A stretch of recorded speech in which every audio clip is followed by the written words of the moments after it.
नमस्कार। एक बार फिर से आप सभी का स्वागत है हमारी क्लास में। हमारे सोशल स्टडी क्लासेस चैनल के ऊपर हम चर्चा कर रहे हैं भारत के भूगोल को लेकर।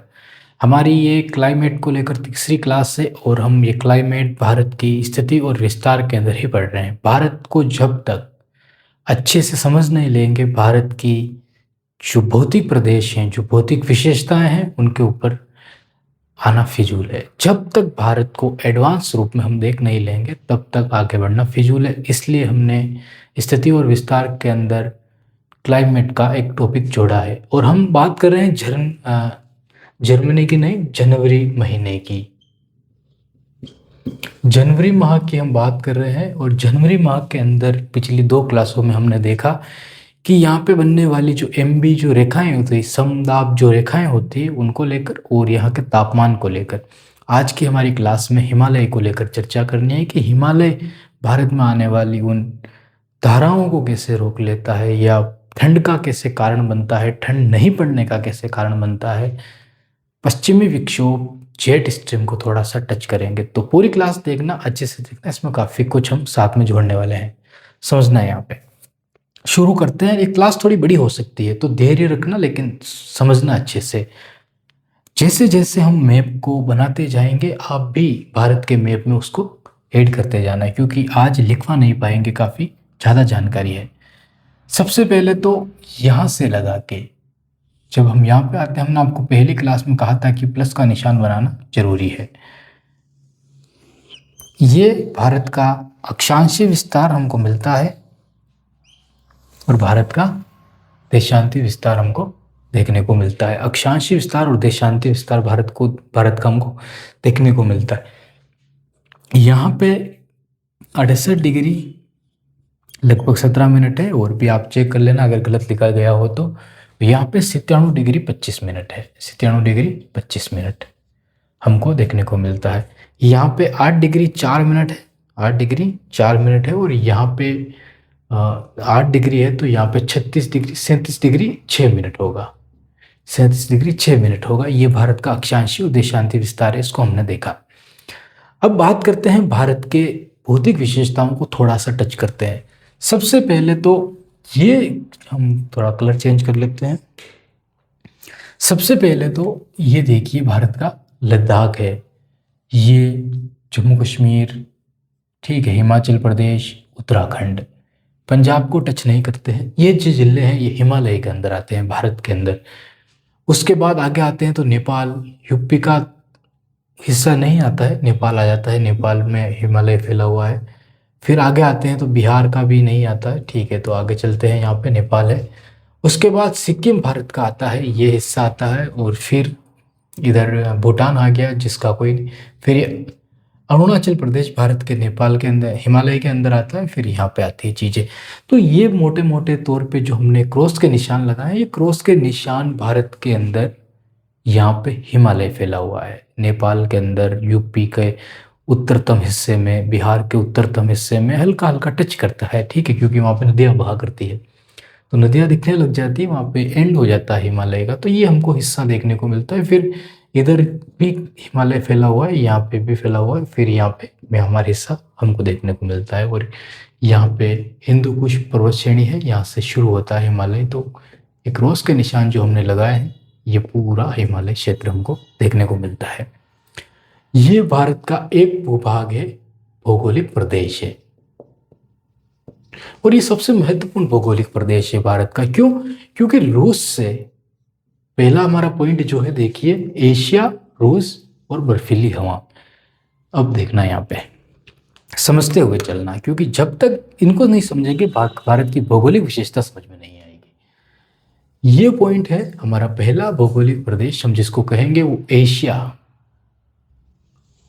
बर्फीली हवा गुजरती है। देखना यहाँ पे, जैसे जैसे एशिया से या रूस से या साइबेरिया से हवाएं दक्षिण की ओर आने लगती है, तो दक्षिण में आती है, और जब वो तिब्बत के पठार में पहुंचती है, और फिर जब तिब्बत के पठार से भारत की ओर वो बहने लगती है, तो उसके बीच में जो क्रॉस हमने लगाए हैं, ये क्रॉस उसको रोकने का काम करते हैं। मतलब ये हिमालय प्रदेश, हिमालय पर्वतमाला उसको रोकने का काम करती है, उन हवाओं को रोकने का काम करती है। जब वो हवाएं, ध्यान से सुनना, जब वो हवाएं भारत के दक्षिण से होके, जब वो हवाएं भारत के दक्षिण से होके, दक्षिण में कौन है? हिंद महासागर है। दक्षिण में चीन की तरह, पाकिस्तान की तरह, अफगानिस्तान की तरह जमीन नहीं है, समुंदर है। तो भारत से दक्षिण से होके अगर वो बहेगी तो उन हवाओं में नमी होगी, पानी होगा, आर्द्रता होगी। लेकिन जब वो हवाएं साइबेरिया से, एशिया से, रूस से भारत की ओर आएगी, तिब्बत के पठार से होते हुए, उन हवाएं सूखी होगी, उनमें पानी नहीं होगा। समझना इस चीज को, उन हवाओं में पानी नहीं होगा। पानी होगा साइबेरिया, भूमध्य सागर से आने वाली उन हवाओं में, पश्चिमी विक्षोभ के अंदर पानी होगा। तो जो हवाएं एशिया से, रूस से बह के आ रही है, और वो हवाएं क्यों आ रही है?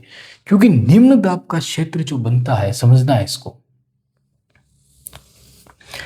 ये आपको बनाने हैं, ध्यान रखना, ये लिखने हैं आपको पॉइंट। उसके बाद पहला पॉइंट जो हमने लिखा, पहला भौगोलिक प्रदेश, आपको एक क्रॉस के निशान लगाने हैं, मैं आपको आगे बढ़ाएंगे हम। और फिर पहला पॉइंट एशिया, रूस, बर्फीली हवा, ये तो समझ लेना, लेकिन अपने हिसाब से इस पॉइंट को लिखना आप। ध्यान से सुनना, यहाँ पे ये 0 डिग्री लाइन है, सूर्य की स्थिति यहाँ पे है, मकर रेखा पे। कब की बात कर रहे हैं हम? जनवरी की बात कर रहे हैं, जनवरी की बात कर रहे हैं। सूर्य की स्थिति मकर रेखा पे है, यहाँ पे है, और जनवरी की हम बात कर रहे हैं। तो यहाँ पे सूर्य की स्थिति है, तो निम्न दाब का क्षेत्र कहाँ पे बनेगा? लो प्रेशर कहाँ पे बनेगा? जहाँ पे किरणें लंबवत पड़ती है, तो मकर रेखा पे निम्न दाब का क्षेत्र बनेगा। तो हवाएं मकर रेखा की तरफ भागेगी, सारी हवाएं मकर रेखा की तरफ भागेगी। तो हवाएं एशिया में हो, चाहे रूस में हो, चाहे कहीं पे भी हो, वो भागेगी किस तरफ? दक्षिण की तरफ। दक्षिण की तरफ भागेगी, तो बीच में तो एशिया का सबसे दक्षिणी हिस्सा कौन सा है? भारत ही तो है। तो भारत की तरफ आएगी, भारत की तरफ आएगी वो हवाएं, तो बीच में हिमालय पड़ेगा, जो भारत के लिए एक सुरक्षा कवच का काम कर रहा है। यहाँ पे हवाएं आई जनवरी माह के अंदर, क्योंकि ठंड का समय है, ठंडी हवाएं आ रही है। हिमालय, जेठ पर्व, ठीक है, जेठ पर्व की बात हम बाद में करेंगे क्योंकि अभी इसमें नहीं है। एशिया और बर्फीली हवाओं को हिमालय रोक लेता, तो हमारा पहला भौगोलिक प्रदेश का काम है सुरक्षा कवच का काम करना। पहला भौगोलिक प्रदेश हिमालय पर्वतमाला, सुरक्षा कवच का वो काम करता है, ठीक है। वो हवाएं आई, तो पहला भौगोलिक प्रदेश हमारा ये काम करता है, इसलिए ये प्रदेश हमारे लिए इंपॉर्टेंट है। उसके बाद आगे देखना, ये क्रॉस का निशान हमने बनाया। फिर हमारा दूसरा पॉइंट आता है पश्चिमी विक्षोभ और मावट। समझना यहाँ पे, जब हवाएं भूमध्य सागर से पाकिस्तान, अफगानिस्तान, ठीक है, उन सारे देशों से होते हुए आगे बढ़ती है, और लगभग 4000 किलोमीटर का, कितने किलोमीटर का? लगभग 4000 किलोमीटर का वो हवाएं सफ़र तय करती है। तो काफ़ी सारा पानी तो बीच में ही गिरा देती है। फिर वो हवाएं भारत तक पहुंचती, भारत में पहुंचने के बाद जेठ प्रवाह के साथ मिल जाती है। जेठ प्रवाह भारत में आते आते हिमालय के कारण 2 भागों में बट जाती है, एक भाग उधर चला जाता है, एक भाग इधर, जो पंजाब में यहाँ पे होके बहता है। तो यहाँ पे पश्चिमी विक्षोभ जेठ प्रवाह के साथ लग जाने के कारण, और फिर यहाँ पे पंजाब, राजस्थान और हरियाणा के अंदर वो बारिश करता है। गोल्डन ड्रॉप्स, राजस्थान के अंदर उसको मावट कहा जाता है, ठीक है। तो वो जनवरी के अंदर हमको देखने को मिलता है, और ये इम्पोर्टेंट है रबी की फसल के लिए। तो फसलों को भी हमने इसमें शामिल किया, रबी की फसल के लिए। और रबी की फसल गेहूं, सरसों, चना, ये जो भी फसलें आज काटी जा रही, आज तारीख है दिसंबर, नहीं, जनवरी, फरवरी, मार्च, अप्रैल चल रहा है, और आज है अप्रैल चल रहा है। और अप्रैल के अंदर गेहूं की जो फसलें हैं वो 1 महीने पहले काट दी गई है, मतलब मार्च, फरवरी और मार्च में काट जाती है। मार्च अप्रैल में गेहूं की फसलों को काट लिया जाता है, ऐसा समय रहता है इनका, ठीक है। तो ये चल रहा है, तो अप्रैल के अंदर या अप्रैल के अंदर या मार्च के अंदर फसलों को काट लिया जाता है। 3 महीने फसल रहती है, वो 3-4 महीने। तो ये रबी की फसलों के लिए गोल्डन ड्रॉप्स का काम करती है, ठीक है। तो ये हमारा हो गया। फिर साइबेरिया और 6000 मीटर, ये भी इंपॉर्टेंट पॉइंट है। हिमालय की ऊंचाई लगभग 6100 किलोमीटर है, सॉरी 6100 मीटर है, किलोमीटर तो काफ़ी बड़ा हो जाता है, 6100 मीटर है। 6100 मीटर है तो साइबेरिया से आने वाली हवाएं इतना ऊपर नहीं पहुंच पाती है, वो यहीं पे रुकी रहती है या कहीं से घुसने की कोशिश करती है, ठीक है, अंदर। तो यहाँ पे एक चीज को समझना, जनवरी के अंदर जो तापमान हमने देखा था लद्दाख के अंदर, वो तापमान 25 डिग्री सेल्सियस से प्लस होता है, ठीक है।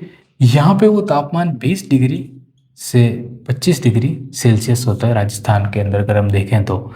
फिर तापमान 15 डिग्री से 20 डिग्री तक आता है, कहाँ पे, यहाँ पे, इस बीच वाले इलाका। फिर तापमान 10 डिग्री से 15 डिग्री आता है यहाँ पे, और फिर यहाँ पे तापमान 10 डिग्री से माइनस में रहता है, ठीक है।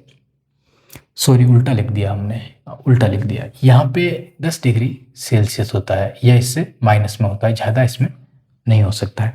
उसके बाद यहाँ पे जो तापमान होता है ये 10 डिग्री से 15 डिग्री तक होता है, ठीक है। उसके बाद यहाँ पे जो तापमान होता है ये 15 डिग्री से 20 डिग्री तक होता है। फिर यहाँ पे तापमान 20 डिग्री से 25 डिग्री तक होता है, और 25 डिग्री के बाद यहाँ पे तापमान 25 डिग्री प्लस होता है, कितना भी हो सकता है। ये मोटे मोटे तौर पे तापमान भारत के अंदर जनवरी के महीने में देखने को मिलते हैं। अब खुद समझना है यहाँ पे अगर सूर्य वो ठंडी हवाओं को हिमालय के उधर रोक लिया गया है, अगर वो इधर आ जाती तो ये जो तापमान है 10 डिग्री 15 डिग्री जो देखने को हमको मिलता है, ये तापमान देखो, राजस्थान को ध्यान से देखना, आधे राजस्थान में 10 डिग्री 15 डिग्री का तापमान है। इधर ध्यान से देखो, ये जैसलमेर के इलाके ये आ रहे हैं, यहाँ पे तापमान 20 डिग्री बढ़ गया है। तो ये तो मोटे मोटे तौर पे बताया गया है, तापमान इससे ज़्यादा हो सकता है, ठीक है, तो इसको नोट ध्यान रखना। तो अगर ये तापमान अगर ये नहीं होता तो हमने यहाँ पे पॉइंट लिखा है कि लगभग -10 से लगाकर -20 डिग्री का तापमान कर्क रेखा से ऊपर यहाँ पे एवरेज हमको मिलता ही मिलता, माइनस में तापमान मिलता, अगर ये हिमालय नहीं होता तो, ठीक है। अगर मावट नहीं होती हमारे देश के अंदर, पश्चिमी विक्षोभ से पंजाब हरियाणा राजस्थान के अंदर 30% की गिरावट पैदावार में आती, गेहूं की पैदावार में लगभग 30% की गिरावट आती। ये 2 पॉइंट इंपॉर्टेंट है। पहला, अगर हिमालय नहीं होता तो -20 डिग्री से ज़्यादा तापमान होता, इतना ठंडा होता। और अगर मावट नहीं होती तो 30% लगभग पैदावार कम होती गेहूं की भारत राजस्थान के और इन पंजाब हरियाणा के इलाकों में। ये इंपॉर्टेंट पॉइंट है, ठीक है। अब तो ये हमारा हो गया। जो ये भारी नमी और ये भारी कोहरा है, ये जेट प्रवाह और यहाँ पे नमी के कारण होता है, पानी तो होता नहीं है, तो ये बादल बन जाते हैं और ये बादल अपने आप में कोहरा होते हैं यहाँ पे। तो ये भी इंपॉर्टेंट पॉइंट है। अब आगे चलते हैं, हमारा जो अगला पॉइंट है उसको समझते हैं। तो आपको मैप बता लेना जो हमने बताया, जिस तरीके से उसको बनाना, ये भी लिखने हैं तापमान, ये MB लाइन है, ये भी लिख देना, ये है 10-18 MB, ये है 10-16 MB, और ये है 10-14 MB, ठीक है। ये लाइन यहाँ पे भी होकी हुई है, और यहाँ पे भी 10-18 MB है, यहाँ पे भी 10-18 MB क्रॉस में लगा देना। तो अब समझना यहाँ पे, ये पॉइंट पे समझ लेना, मतलब 10-18 MB का मतलब है हाई प्रेशर, हवाओं में हाई प्रेशर, वायुदाब काफ़ी ज़्यादा है। धीरे धीरे यहाँ पे आगे बढ़ते हैं तो वायुदाब कम होने लगता है, यहाँ पे आते तो वायुदाब बिल्कुल ही कम हो जाता है, और समुद्र का एवरेज वायुदाब 10-13.5 होता है, ठीक है, 10-13.5 MB एवरेज होता है, पूछ लिया जाता है क्वेश्चन ये। तो ये एवरेज समुद्र का होता है, और भारत के अंदर दक्षिण में आते आते ये वायुदाब बिल्कुल कम हो जाता है। तो इसको उतार लीजिए, फिर आगे चलते हैं।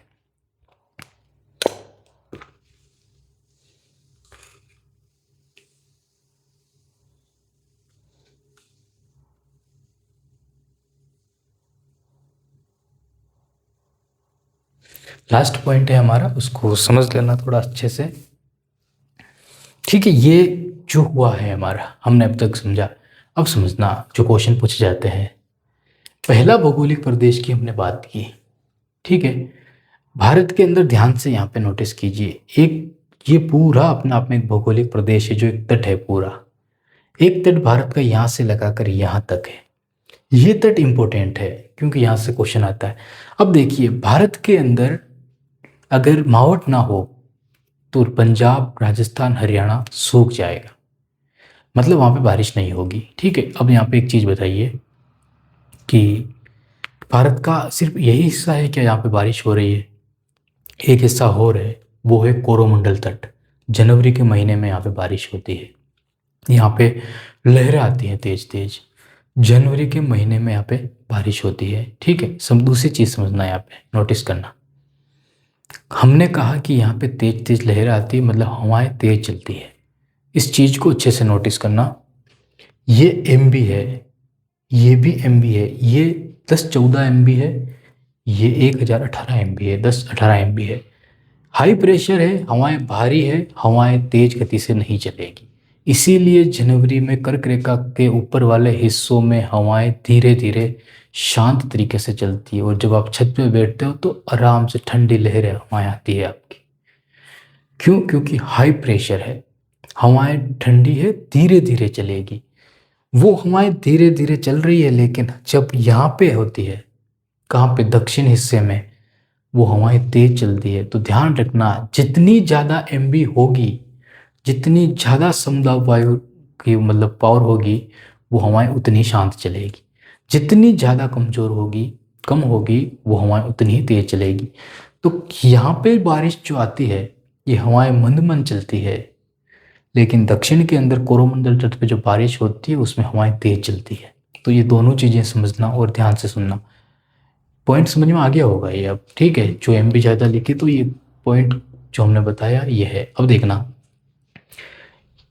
जो जेट प्रवाह है वो यहाँ पे आती है, और जो बल लगता है कोरोलियस बल, उसके कारण जेट प्रवाह घूमती है, और घूमने के बाद वो बंगाल की खाड़ी से पानी लेके कोरोमंडल तट पे बारिश करके वो हवाएं आगे बह जाती है।